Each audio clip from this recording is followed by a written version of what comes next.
warahmatullahi wabarakatuh. Perkenalkan, nama saya Yeni Nur Aziza, NIM 1861132. Saya dari kelas manajemen KP pemasaran 2018. Baik, di sini saya akan menjelaskan tentang bidang usaha yang dianalisis dan alasan pemilihan bidang usaha. Yang kedua, tentang analisis aspek hukum dan bidang usaha yang dipilih. Yang ketiga, analisis aspek lingkungan dari bidang usaha yang dipilih. Dan yang terakhir adalah analisis aspek pasar dan pemasaran dari bidang usaha yang dipilih. Yang pertama, saya akan menjelaskan tentang bidang usaha dan alasan pemilihan bidang usaha yang saya pilih. Bidang usaha yang saya pilih adalah peternakan ayam broiler. Ayam broiler merupakan jenis ras unggulan hasil persilangan bangsa-bangsa ayam yang memiliki kemampuan memproduksi daging. Tidak bisa dipungkiri bahwa saat ini genetik ayam broiler telah berkembang sangat pesat. Perkembangan ayam broiler modern ini bisa menjadi alasan paling kuat untuk mengubah kandang dari open house menjadi closed house. Hal inilah yang seringkali menjadikan peternak berubah pikiran.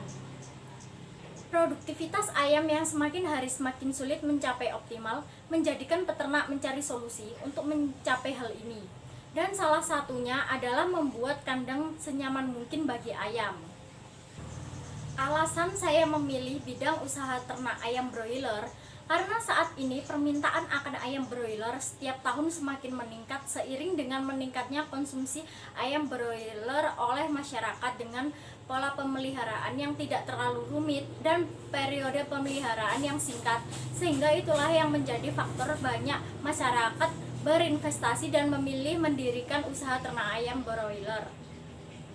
Yang kedua, saya akan menjelaskan tentang aspek hukum dari bidang usaha yang saya pilih. Bentuk badan usaha ayam broiler dengan sistem perkandangan closed house ini menggunakan bentuk usaha perorangan. Jenis usaha perorangan dalam badan usaha ayam broiler ini dapat melakukan sistem kemitraan dengan perusahaan besar seperti PT dan bisa juga dapat tidak melakukan kerjasama. Jadi hasil ataupun bibitnya digunakan dan dibeli sendiri untuk dikonsumsi maupun dijual sendiri. Dalam mendirikan sebuah usaha ternak ayam broiler, maka ada beberapa persyaratan yang harus dipersiapkan, yaitu yang pertama, 1. Memiliki modal, 2. Tanah atau lokasi untuk mendirikan sebuah kandang, yang ketiga, pencarian bibit unggul, yang keempat, keamanan. Keamanan sebuah kandang harus diperhatikan agar ternak ayam broiler dapat berjalan sesuai dengan harapan. Salah satunya dengan menjaga kandang dari kasus pencurian. Yang kelima, yaitu harus memiliki surat izin usaha. Fungsinya sebagai identitas sebuah usaha yang akan dibangun dan sebagai bukti bahwa memiliki izin usaha yang jelas dan dapat dipertanggungjawabkan dalam aspek hukum. Yang keenam, yaitu surat izin tempat atau izin peruntukan penggunaan tanah atau biasa disingkat IPPT. Yang ketujuh, yaitu upaya pengelolaan lingkungan hidup UKL dan upaya pemantauan lingkungan hidup atau UPL. Yang kedelapan, yaitu surat izin gangguan atau HO. Yang kesembilan, yaitu situ. Situ adalah surat izin yang dibuat untuk mendirikan usaha di lokasi tersebut agar tidak menimbulkan gangguan pada sekitarnya. Yang ke-10 yaitu siup, yaitu surat untuk melakukan perdagangan yang wajib dimiliki oleh setiap orang maupun badan yang melakukan usaha perdagangan. Pengusaha ternak ayam broiler juga dapat menerapkan jika ingin menjual sendiri hasil panen dari usahanya. Selanjutnya adalah aspek lingkungan dari bidang usaha yang saya pilih. Yang pertama ada kekuatan dalam. 1. Lokasi usaha yang cocok untuk pengembangan usaha peternakan. Umumnya, peternak ayam broiler masih melakukan kegiatan pengembangan usaha ayam broiler dengan lokasi kandang yang tepat dan sesuai, kebanyakan terletak di persawahan. Selanjutnya yaitu kelemahan. Yang pertama, produk yang dihasilkan kurang bervariasi. Yang kedua, penetapan harga yang berbeda antar usaha peternakan ayam broiler dengan yang lain. Harga ayam broiler ini sangat fluktuatif dari waktu ke waktu. Maka peternak mandiri harus pandai dalam memprediksi harga pasar agar dapat meminimalisir kerugian dalam usahanya. Yang ketiga yaitu tidak adanya promosi dalam menjalankan usaha. Yang keempat yaitu tidak memiliki cabang di tempat lain. Yang kelima yaitu keterbatasan modal. Yang keenam, masih lemahnya pendelegasian tugas dan tidak terdapatnya struktur organisasi.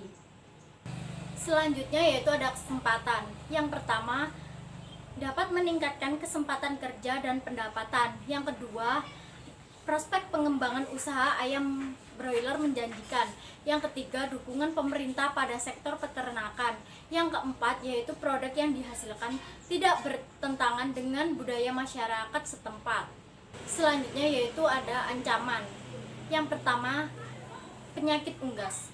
Faktor yang sangat berpengaruh pada kesehatan ternak adalah lingkungan. Jika lingkungan di sekitar kandang kotor, akan memudahkan berkembangnya penyakit yang menyerang ayam. Usaha yang dilakukan dimulai dari awal, baik sanitasi dan vaksinasi. Selanjutnya yaitu analisis lingkungan makro. Yang pertama, ada analisis dampak ekonomi. Usaha peternakan ayam broiler sebagai organisasi bisnis dapat memberikan peluang bagi masyarakat untuk meningkatkan pendapatannya karena terbukanya kesempatan kerja bagi masyarakat pada usaha tersebut. Selanjutnya yaitu penjelasan tentang aspek pasar dan pemasaran. Yang pertama yaitu membahas tentang market analysis. Satu, yaitu menentukan konsep. Untuk konsep kandang terbagi menjadi dua, yaitu kandang closed house dan open house. Di sini yang akan digunakan yaitu konsep kandang closed house, dikarenakan lebih menguntungkan baik dalam aspek lingkungan maupun untuk yang didapat, walaupun biaya yang dikeluarkan sedikit lebih banyak. Yang kedua yaitu menentukan lokasi usaha. Lokasi peternakan ayam broiler biasanya terletak di tengah persawahan, dan untuk peternakan ayam broiler, lokasi yang strategis harus memiliki akses untuk masuk dan keluarnya mobil agar tidak kesulitan saat mengirim bibit ayam maupun pakan ke kandang. Yang ketiga yaitu menentukan harga. Harga untuk peternakan ayam broiler tidak menentu. Biasanya harga selalu naik turun mengikuti arus pasar. Yang kelima yaitu menentukan supplier. Untuk hal ini, dalam usaha peternakan ayam broiler, bibit dan pakan ayam disuplai dari pabrik yang bekerja sama dengan pemilik kandang. Selanjutnya yaitu penjelasan tentang marketing mix analysis. Yang pertama ada produk. Usaha ayam ras pedaging merupakan usaha yang bergerak di bidang peternakan. Unggas yang diusahakan adalah ayam broiler.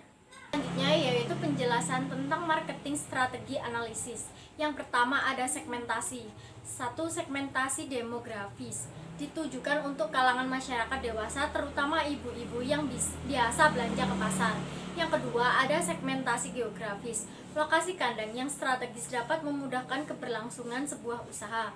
Yang ketiga ada segmentasi psikografis, yaitu sasarannya jika dijual sendiri yaitu pada konsumen, dan jika dilakukan kemitraan yaitu pada perusahaan berupa pabrik. Yang kedua ada targeting. Target pemasaran yang utama dituju ialah kalangan ibu-ibu atau pemilik usaha makanan atau restoran, karena mereka akan terus membutuhkan ayam pedaging untuk diolah lagi menjadi barang matang. Target pasar juga bisa ditujukan pada perusahaan atau pabrik yang biasa diajak untuk kerjasama, seperti dijadikan sosis dan lain sebagainya.